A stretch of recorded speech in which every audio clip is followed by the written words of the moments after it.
Louisville, Kentucky, 1955. The air in the boxing gym hung heavy with the smell of sweat and old canvas.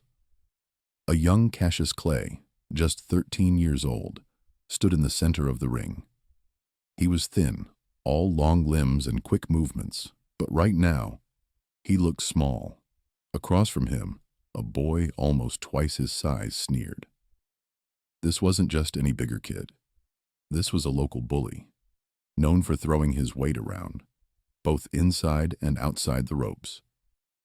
His name isn't important now, but his presence filled the small gym with a kind of dark energy. Everyone in the room knew him. They knew his reputation for meanness. The referee was still giving instructions, his voice a low rumble. Cassius listened, nodding slightly, trying to project an air of calm he didn't quite feel. Then, without warning, before the bell even had a chance to ring, the larger boy lunged forward. It was a cheap shot, a brutal punch aimed straight at Cassius's gut. The sound of it was sickening, a dull thud that echoed through the otherwise silent gym. Cassius gasped, his breath knocked clean out of him. He stumbled back a step, clutching his stomach, his face contorting in pain. A collective gasp went through the small crowd gathered around the ring. They expected him to drop, to quit, to give up, before the fight even officially began. But Cassius, after that initial shock, did something unexpected. He straightened up slowly, pushing through the pain. His eyes, which had widened in surprise, now narrowed. The look in them was no longer fear, but something hard, something unyielding. His coach, Joe Martin, stood ringside, his face a mask of concern. But if you looked closely, past the worry, you could see a flicker of something else in his eyes, a spark of recognition perhaps, or a hint of pride. The first round hadn't even truly started, and yet the fight had already begun, in a way no one expected. Sometimes the biggest fights aren't won with fists, but with an unbreakable spirit. Cassius simply nodded at the referee, a quiet gesture of readiness. The pain was still there, a hot ache in his belly, but his resolve had hardened. He took a deep breath, letting it out slowly, his gaze fixed on his opponent. The audience, still buzzing from the cheap shot, now watched him with a new kind of curiosity, wondering what kind of quiet determination lay beneath this young boy's calm exterior.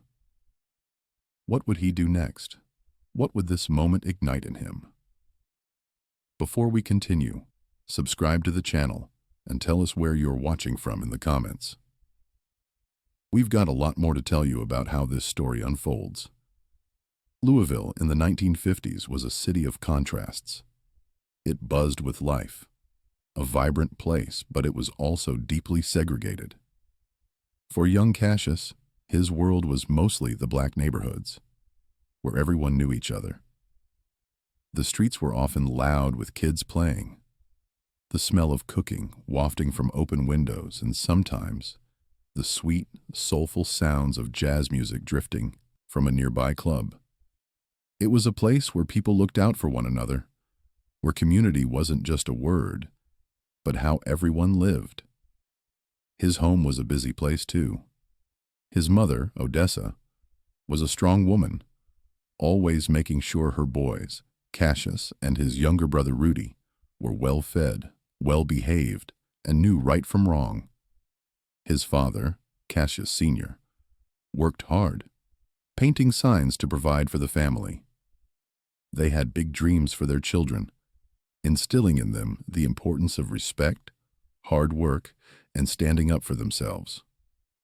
Cassius learned early on that self-reliance was key, and that a good name was worth more than anything. He was taught to be polite, to say, "Yes, sir," and "No, ma'am," but also to have a fire in his belly when it came to injustice. It was a gradual manifestation, a drawing forth from something unseen, a weaving of light and energy into a tangible presence. As the light intensified, it began to take on a more defined shape. It was ethereal, yes, but not indistinct. It was a form that was both alien and strangely familiar, embodying an elevated consciousness. It wasn't grotesque or monstrous, as so many sci-fi stories had always shown. Instead, it was a being of pure, intricate geometry and flowing light, radiating an immense intelligence and a profound serenity. Imagine a sculpture made of light, constantly shifting, yet holding a stable, elegant form. There were no discernible eyes or mouth, no limbs in the human sense, yet its presence communicated everything. It was a perfect balance of complexity and simplicity, and impossible beauty, and in that moment, standing before it, I felt no fear, only profound awe, a deep sense of recognition, as if I had known this presence, or something like it, long before this very moment. It was a feeling of coming home, mixed with the staggering realization of how vast and unknown the universe truly is. Then, the communication began. It wasn't with spoken words, but a direct transfer of thoughts, emotions, and vast amounts of information directly into my mind. It was telepathic, yes, but more than that. I experienced a temporary merging of consciousness with the alien, seeing glimpses of its perspective, feeling its ancient wisdom wash over me. It was like drinking from a river of pure knowledge, overwhelming yet perfectly clear. And through all of this, my wife's presence felt strongest. It wasn't her voice, but her essence, her comforting energy, acting as a bridge, a familiar anchor in the sea of newness. She was there, not just as a memory, but as a guiding force, helping me to process what was happening, to understand. The alien entity, through this shared consciousness, revealed its purpose. It was not here for invasion or conquest. It identified itself as an ancient, benevolent observer, part of a vast cosmic collective that spanned galaxies. Its purpose was to deliver a critical message, a profound warning, and an offer of guidance to humanity. It expressed a deep, almost sorrowful concern for humanity's current trajectory, our self-destructive path, and the potential consequences of our collective choices. It was not a judgment, but an observation, delivered with a sense of universal compassion. It was a cosmic doctor, diagnosing a planetary illness. Through this telepathic link, the alien shared visions, not just images, but entire experiential sequences of Earth's history, humanity's incredible potential, and terrifyingly, divergent timelines stretching out before us. I witnessed the intricate interconnectedness of all life, not just on Earth, but across the cosmos. I saw the delicate balance that held everything together, and how our choices, even seemingly small ones, rippled through this cosmic tapestry. I saw everyone. He'd pick fights, talk trash, and generally just cause trouble wherever he went. Heated arguments became a common sight. Cassius's friends would often get into it with the older boys' crew. It could be over anything: a ball game, a spot on the street corner, or just a look. What started as minor disagreements would quickly blow up. The older boy had a way of twisting words, of making things personal, and his friends were always ready to back him up, no matter what. Cassius, trying to stick to his parents' teachings, often tried to walk away, but it was hard when his friends were getting pushed around. He felt the pull to step in, to defend them, even if it meant getting into a scrap. Parents and neighbors started to notice. They'd talk in hushed tones on front porches, their eyes following the older boy as he swaggered down the street. They worried about his influence, especially on younger kids like Cassius. "Stay away from him, Cassius," his mother would say, her voice soft but firm. "He's nothing but trouble." His father would nod, adding, "Don't let him drag you down to his level." There were silent judgments from the community, too. People who saw the older boy's actions would shake their heads, their disapproval clear even without words. It added another layer of pressure on Cassius, a feeling that he wasn't just fighting for himself, but for the respect of his family and his neighborhood. Cassius was nearing his limit.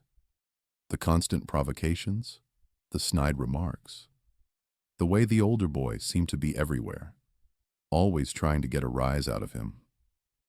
It was starting to wear him down. He felt a knot in his stomach every time he saw him. His training in the gym intensified. He would hit the heavy bag harder, longer, imagining the older boy's face with each punch. He'd jump rope until his legs burned, pushing away the frustration, trying to channel it into something productive. Boxing became his escape, a place where he could unleash his anger in a controlled way. But even the gym couldn't completely block out the feeling of being constantly targeted. It was like he had a bullseye on his back. The weight of expectation from Coach Martin, from his parents, from his friends, it all pressed down on him. The summer heat in Louisville was oppressive that year. The air hung heavy and thick, making everything feel slower, more tense. Dust kicked up from the unpaved roads, coating everything in a fine, gritty layer. In the distance, the mournful sound of train horns would sometimes cut through the stillness, a stark reminder of the world beyond their small neighborhood. But for Cassius, his world felt like it was shrinking, closing in. The tension wasn't just in the human interactions. It felt like it was woven into the very fabric of the city, mirroring his own internal struggle. Every corner he turned, every familiar face he saw, seemed to carry the weight of this unresolved conflict. It wasn't just a physical burden, it was psychological, a constant hum of anxiety beneath the surface. He knew, deep down, that this simmering resentment couldn't last forever. Something had to give. The day of the fight finally arrived, thick with anticipation. The air in the gym felt heavy, almost buzzing with unspoken energy. The usual friendly chatter was replaced by a low hum of whispers and shuffling feet. Everyone knew this wasn't just another sparring match. The older boy, true to form, was a picture of arrogance.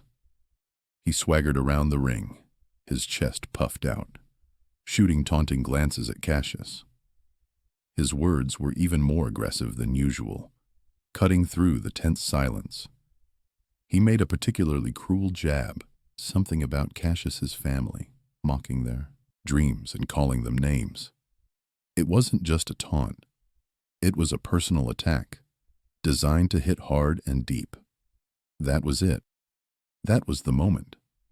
Something inside Cassius snapped, but not in the way anyone expected. Instead of exploding in anger, a strange, unexpected calm settled over him. It was like a switch flipped. He remembered Joe Martin's words, his patient lessons about discipline, about using your head, not just your fists. Joe always said that true strength wasn't about being the biggest or throwing the hardest punch, but about control, about strategy.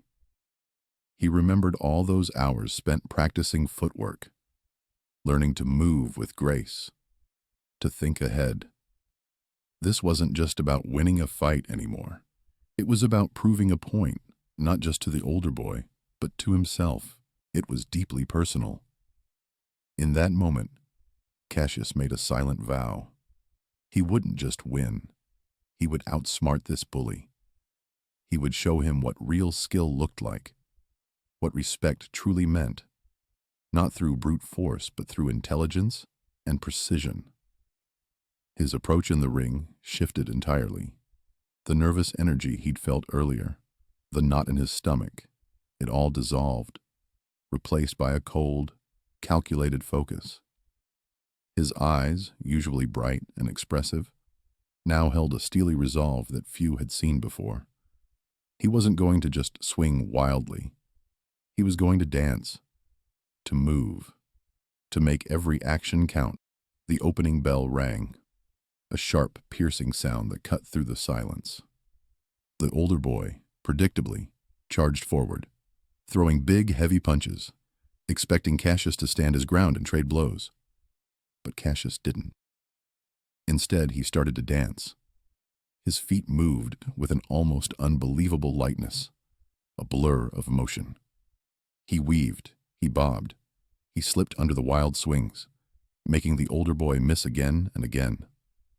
The larger boy's punches, meant to connect with crushing force, now met only air. The crowd gasped. This was an unexpected move, a strategic shift no one had anticipated. They had expected a slugfest, a brutal exchange of power. What they were getting was a masterclass in evasion.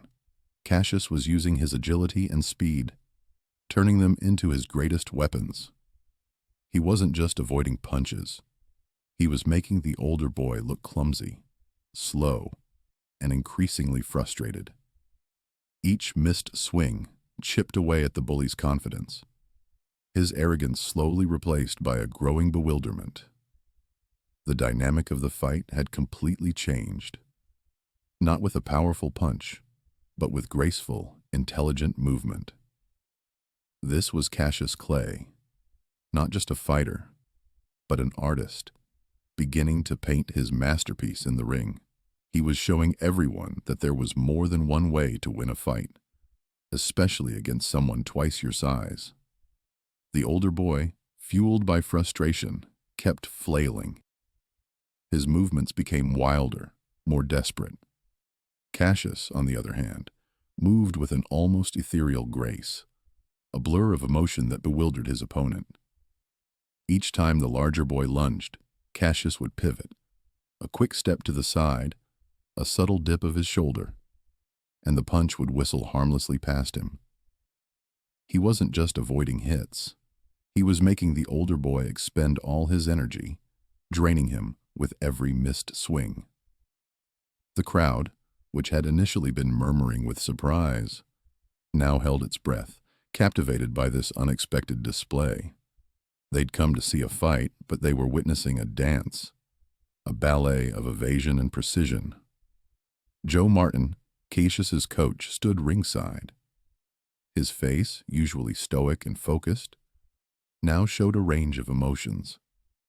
First, there was the initial concern when the older boy had landed that cheap shot. Then a flicker of hope as Cassius settled into his rhythm. Now, as Cassius continued to outmaneuver his much larger opponent, Joe's eyes welled up.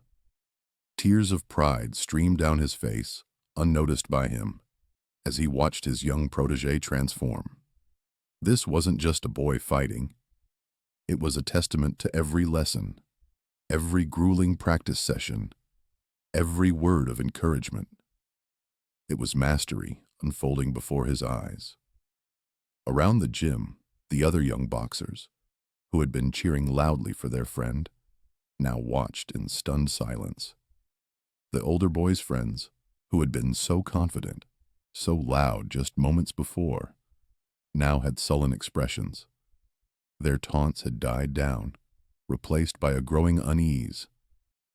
They saw their champion, their intimidating bully, being systematically taken apart, not by force but by sheer intellect and agility. The older boy's arrogance, which had been so palpable before the fight, crumbled with every missed punch. He was breathing heavily, his chest heaving, his powerful swings losing their snap. He tried to corner Cassius, but Cassius was always one step ahead, a ghost in the ring. When the older boy finally managed to land a glancing blow, it was weak, ineffective, and Cassius barely flinched.